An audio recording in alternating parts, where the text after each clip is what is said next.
Today we continue with our Kitzur class. Today's class number 33, and we start with Sefer Chaim, page number 110, and the big topic is the same. Lashon Hara general rules, and today's topic is Slander. Okay, so please go ahead. All forms of Lashon Hara are prohibited, even when the information is true and accurate. Only in very specific circumstances it is permissible to say something that would be otherwise considered Lashon Hara. This will be discussed later. Slander, which is information that is not true, referred to as Hatzas Shemra, is worse than Lashon Hara, which is derogatory but true. To relate derogatory information that is essentially true but includes either exaggerations or even slight altering of the facts is also considered Hatzah Shemra. Okay. Alright, so Lashon Hara, just to highlight it, it is true. Rabbi, it says it's true. Okay.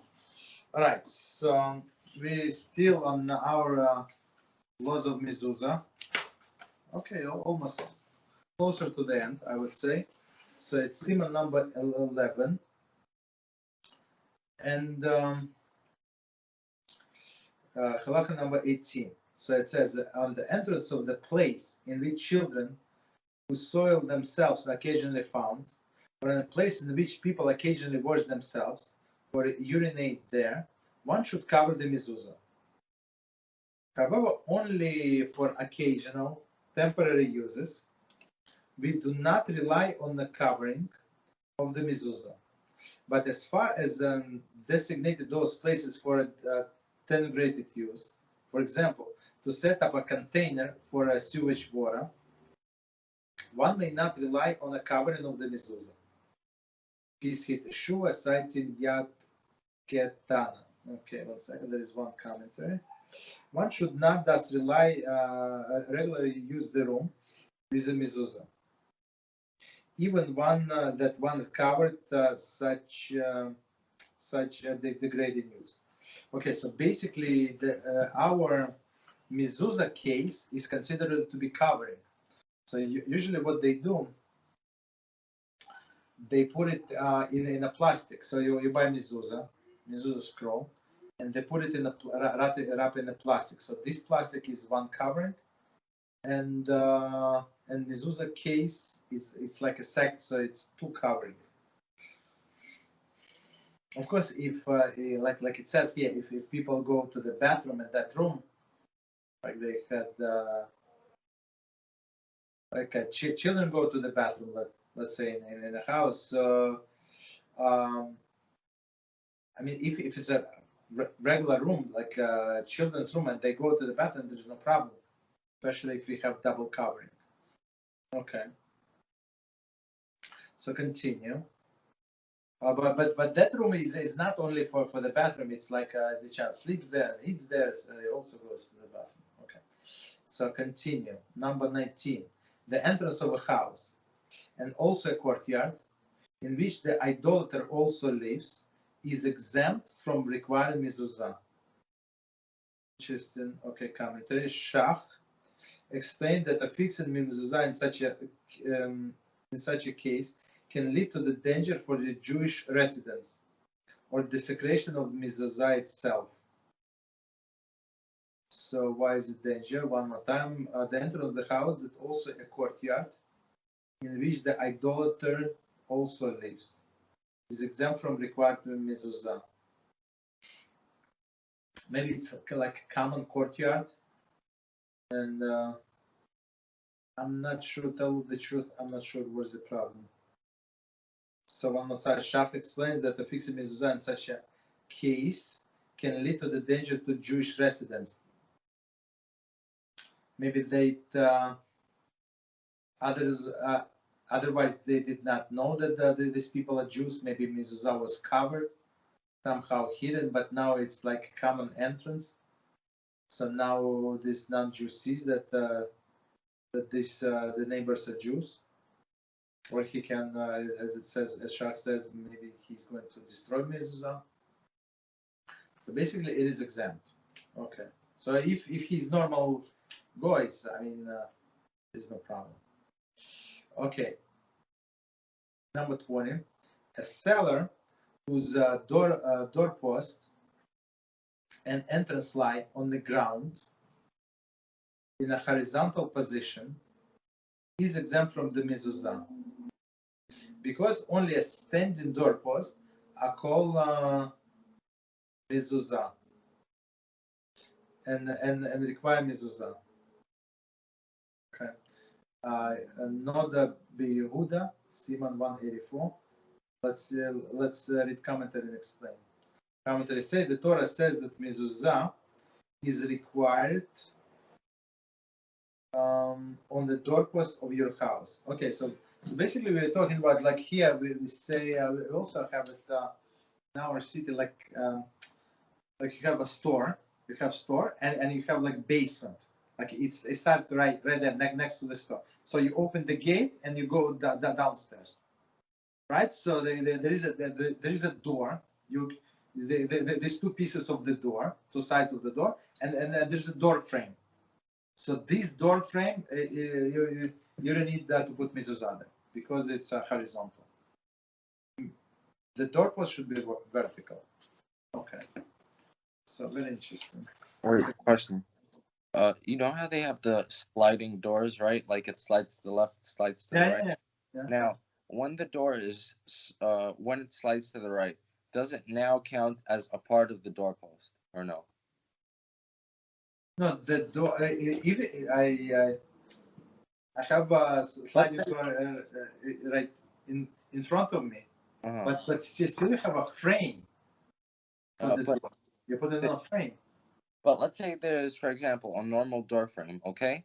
Then in the middle of the door frame, there's a slit that's enough for the door to slide in through there. And so it's in the middle of the doorpost pretty much. So does it count as the doorpost?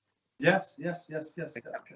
No, I got it. Yeah, I have simple one. I know, like you're talking about like elevator style, correct? Yeah, we'll say that. Yeah. Yeah, it would require. Okay. One question. So you said we don't need mezuzahs on the elevators, correct? Yes. Okay, interesting. Because I went to one place and they had mezuzahs on the elevators. On the elevator? On the wall of the elevator. Yeah. You're supposed to have it there or no? No. Okay, then I don't know. I don't know. Okay. Maybe they should join our class. I don't know. Okay. 21. Okay, so one who rents a house outside of Eretz Israel is exempt from obligation mezuzah for 30 days. Okay, here we go. Because the residence of the renter for the first 30 days is not considered permanent dwelling. Okay, I mean, but we said before, if a person bought the house, or I mean, he signed 5 years lease, or I don't know, even 1 year lease, he signed. That's from then on, it is permanent. He's not going to move.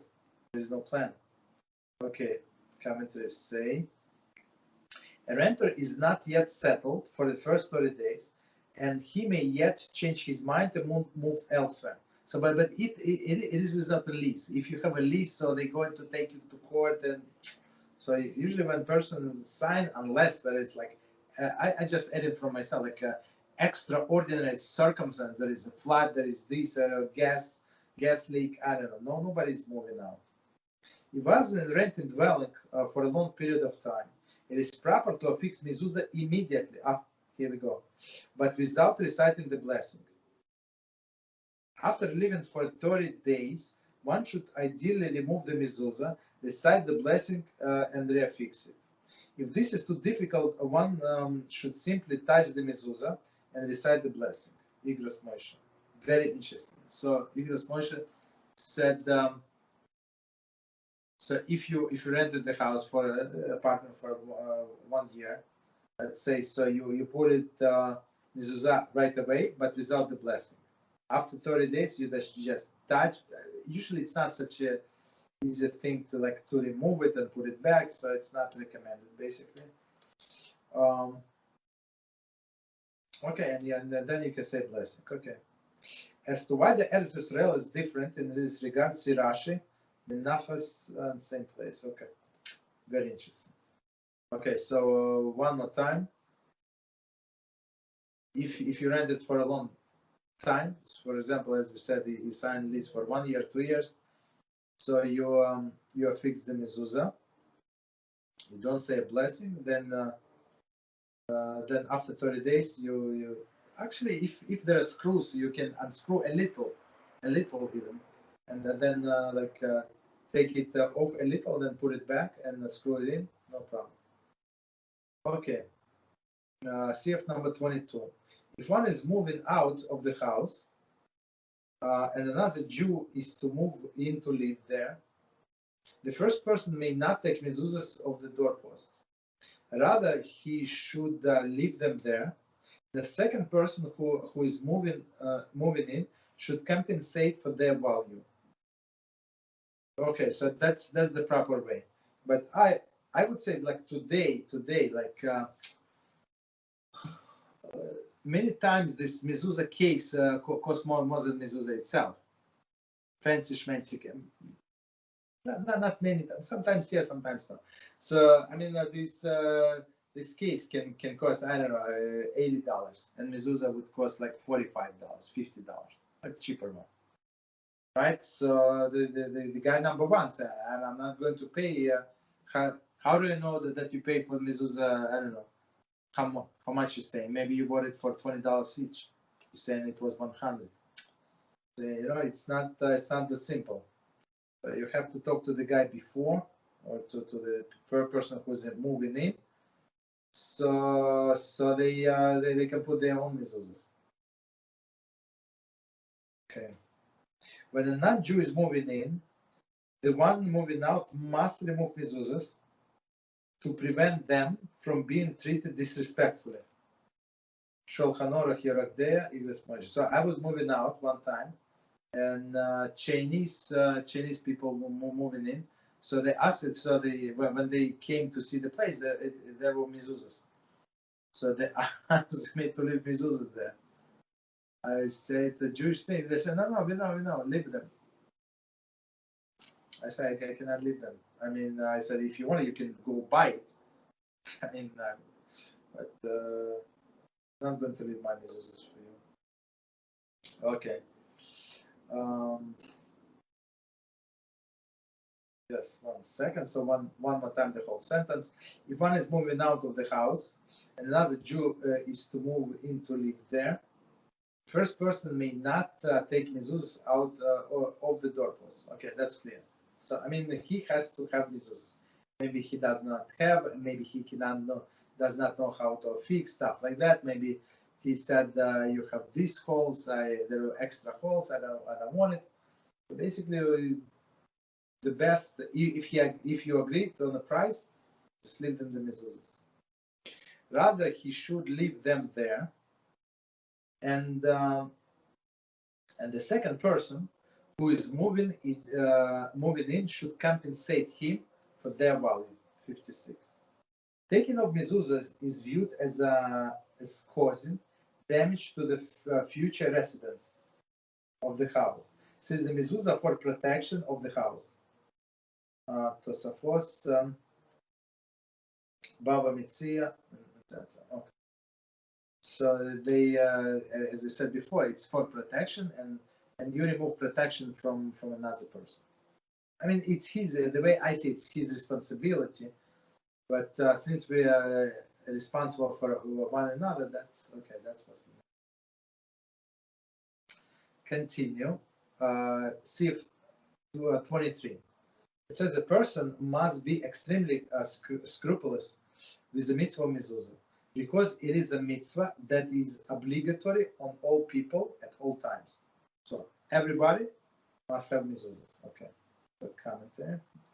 There is both men and women. Right? Orach Sameach to Rambam Hilchas mezuzah. Okay. Both day and night. So it's, yeah, that's what all the time means. Every time that the one enters and lives through the entrance, he encounters the testimony of the unity of Hashem's name. 59. The first verse, Hashem is our God, Hashem is one. Hashem Elokeinu, Hashem Echad. Okay. Written in Mezuzah declares the unity of Hashem. Okay. There is the name of the Holy One, blessed be He.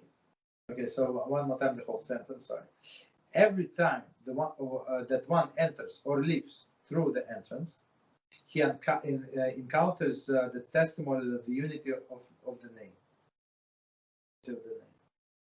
There is that is the name of the Holy One, blessed is He. Upon encountering this, he will remember the obligation to love Hashem, and he will arouse and it will rouse himself from his slumber and from preoccupation with temporary and unimportant affairs. That's the power of Mezuzah. It says the verse following Shema, you shall love Hashem. So that's what is going to. That's how he is going to remember the obligation to love Hashem. Okay. And he will comprehend the truth of the fact that there is nothing that a person can attain that lasts forever and for all time, except for the knowledge that person attains in a rock of the ages, Hashem. Upon contemplating the truth, a person will immediately return to his moral senses and follow the straight path.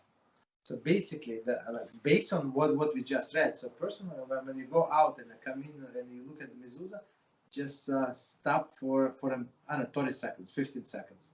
Just think about Shema, that Hashem is the one, He's running the world, and He's going to protect me.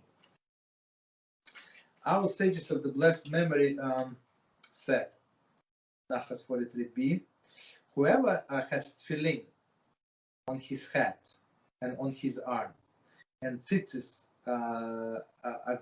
affixed to his garment, and the mezuzah affixed to the entranceway, it can be presumed that he will not sin. Right? So tefillin, mezuzah, and tzitzis will not sin.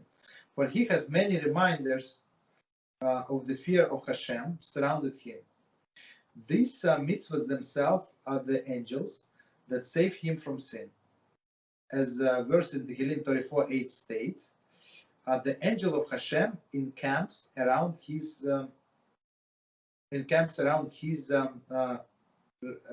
reverent ones, and he rescued them. So let's read commentary and explain what it says here. So commentaries say, is every mitzvah that one performs, an angel is created that has a quality or qualities of the mitzvah. So that's why, sometimes this angel's defective.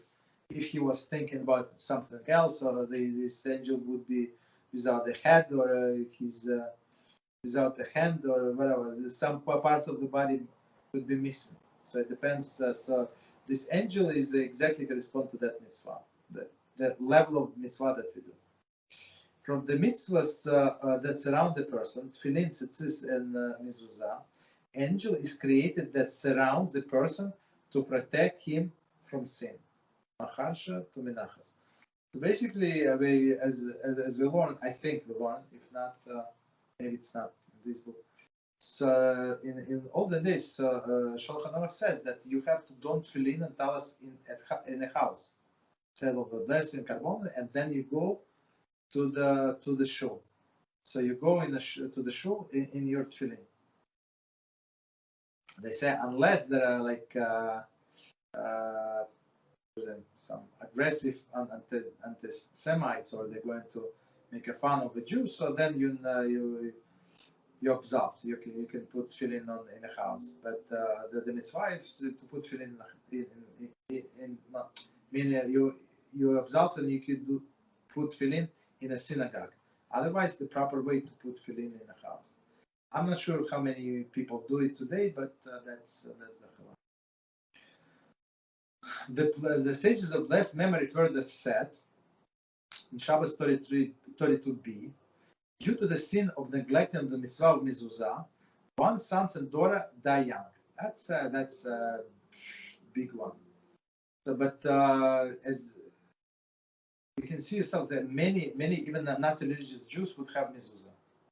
Don't believe in anything, but they would have mezuzah because this mitzvah comes with a blessing. So others blessing in Olam Haba, right? But here maybe more suffering. Maybe. I mean that's what they would see it like. But mezuzah for sure protecting the house. Conversely, whoever is careful with mitzvah of mezuzah, his day will be lengthened, which is a good thing, right? Don't need the vitamins. As the verse in Dvarim 11:21 states, with regard to the observance of this mitzvah, in order to prolong your days and the days of your children. That's how important. So, and as we said, you have to have mezuzahs on every doorpost of your house. Okay, continue. Okay, so I guess we're going to have a shorter class. We just finished this and stop. Okay. So CF number 24. And it says, since the mezuzah serves to remind the person of unity of the name of HaShem, may he be blessed. Therefore, when he leaves the entrance of his house, and likewise when he enters, he should kiss it by lifting his hand to it and kiss his hand. So you touch it and then kiss his hand. So I saw many people, I have no why, they kiss his hand and then touch mezuzah. I don't know, I have no idea why would be. Okay, few guys, but okay. Just 1 second. Okay, kissing him. However, he should not touch the actual mezuzah scroll, but we never touch. We have this casing, so that's good. Actual mezuzah scroll. Rather, he should take care that there is a glass covering or clear covering. Right, clear covering over the name of HaShem. Right. So today we don't have, but at least you have sheet on most of them. Yeah, go ahead. So I forgot. So the mezuzah does it have to be rolled or no? No, it has to be rolled. Has to be rolled. And on the outside, so inside you have text. So you roll the text inside. On the outside of mezuzah, it says one of the names of HaShem. And it has to be outside. So even if you put in your plastic box, metal box, doesn't matter. So this name, even though you don't see, but it should like face you, right? So, but on most of the mezuzah they have letter shin, right? Letter shin. As a reminder of what they're saying. So I'm going to mispronounce, but you know what I'm going. It's a name Shakai. Shakai. Okay. One of the Hashem's name. So the second letter is not K, if you don't know, it's Dalet. Okay. One of the names of Hashem is written in outside of mezuzah scroll. Exactly. A covering is necessary, so one does not violate the prohibition erasing the name of Hashem by wearing it away through the constant touching. So as we said, if it's open, if it's on the scroll, you touch it, and at the end of after some time, you're going to erase it. Furthermore, there is a prohibition regarding directly touching scroll. This prohibition of the Torah written on them, with the portions of Torah written on them. Response of Rav Akiva Eiger. Okay. So that's why when they read Torah, they use yad, this hand, right? Like a pointer. Okay, when a person leaves his house and puts his hand on the mezuzah, he should say, HaShem Shomri, HaShem Tzili, Al Yad Yemini. HaShem is my guardian. HaShem is my protective shade at my right hand. Right? Second commentary. It says, okay, this verse is a reference to the mezuzah that is positioned on the right of the person entering the room. Okay, go ahead. So when the Shulchan Aruch tells us to say this, so are we allowed to say it with Hashem's actual name or no? Okay, let me check. Yes. Yeah. Understood. Yeah. That's what you say. They translate Hashem, but got it. Because it is a blessing. It is a blessing. It's not like it's a blessing, and it is a blessing, and you're saying the whole verse, so there is no problem.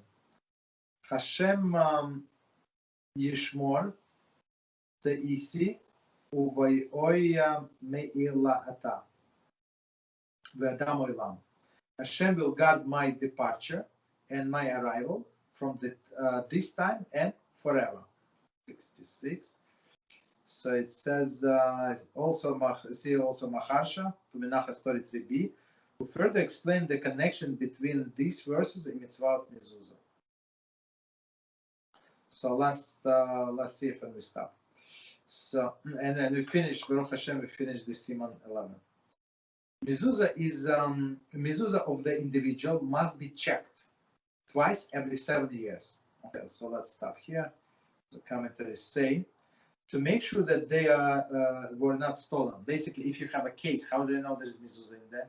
You don't know, right? I mean, if it's outside at least, from their containers or worn out or torn. Also possible when it's like we have one is like the one that's outside especially. So you have to check more often. Or torn and to make sure that the letters are still intact. Okay. So twice every 7 years, commentaries say, one should remove the mezuzah prior to the painting of this house, so not to paint often. In this event, that the house was painted with mezuzah on it, the mezuzah must be checked to determine if there were not rendered involved by the paint. So, I mean, if you have good casing, you're not going to like spoil like paint. Maybe the fumes of the paint, the way I understand, right, it could go inside and ruin the mezuzah also. Okay. So one more time, the whole sentence. The mezuzah is of the individual must be checked twice every 7 years. Mezuzah of the public, there is those at the gates of the courtyard, provinces and cities, upon whom it is difficult to place a burden to the public. If the community's obligation become burdensome, no one will attend to them. Like it's too much to do. Must be checked twice every Jubilee cycle, meaning twice in 50 years. There is a in 50 years. Okay. Sirosh and Hilchas Tefillin. Okay, so we can stop here. Any comments, questions? Yeah. So, question. Now, I know there's a rabbinic mitzvah to do the bedtime Shema, but does one fulfill that mitzvah? Let's say if he does the Maariv Shema right before he goes to sleep. No, because I see what he's saying, but before saying bedside Shema, you have Hamapil. You have like two paragraphs before that, and there's special combination. And then there you in bedtime Shema you say only first paragraph. You don't say all. I mean, there is the way I understand that there is no obligation to say all three paragraphs, and then Siddur is also that only first one. Understood. So it's like it's a few seconds. Like it's not what's it called? Oh, and also a question. So in the first Mishnah in Brachos, Rabbi Eliezer says that one has to fulfill his obligation in the first third of the night, correct? My question is like this. So he does not have the view of the rabbis that you're allowed to do it the whole night. So basically, what I'm saying is that the first watch isn't a fence. He thinks that that's the whole obligation, correct? For example, Okay. the, the sages made a rabbinic prohibition which made it until midnight, right? Now, what I'm saying is that Rabbi Eliezer, he didn't make the first watch a rabbinic prohibition. He thought that that was the whole mitzvah, correct? Or he thought that... I don't exactly remember how he said it, but just so we understand. So the point of this is that the person, I mean, if he said, no, you know what, I'm too tired, I'm going to rest a little, I'm going to wake up after midnight and I'm going to say, who are you kidding? And said, you're not going to wake up after midnight. You're not. So they say, like, don't go to bed. Don't go to bed, say it now. But halacha, it's the bottom line. Halacha, you are allowed up to the dawn. Before the dawn, you can say there's Shema. Exactly, I agree. Maariv. So my question is like this: does Rabbi Eliezer hold the same thing that biblically you're allowed to do it until dawn, or does he view it as biblically it's only during the time of the first watch? I don't remember exact wording, so I cannot answer. But I think Rav Yehuda said till the dawn, but I don't remember the wording. But yes, the most preferable way, they say, as soon as possible. As soon as the night starts is the best time to say to daven Maariv. Understand. Because it's like we have to, as you learn in what is it, in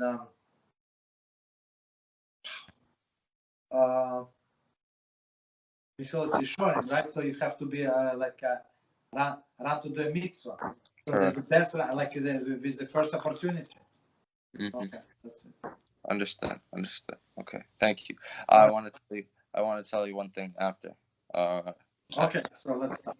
All right.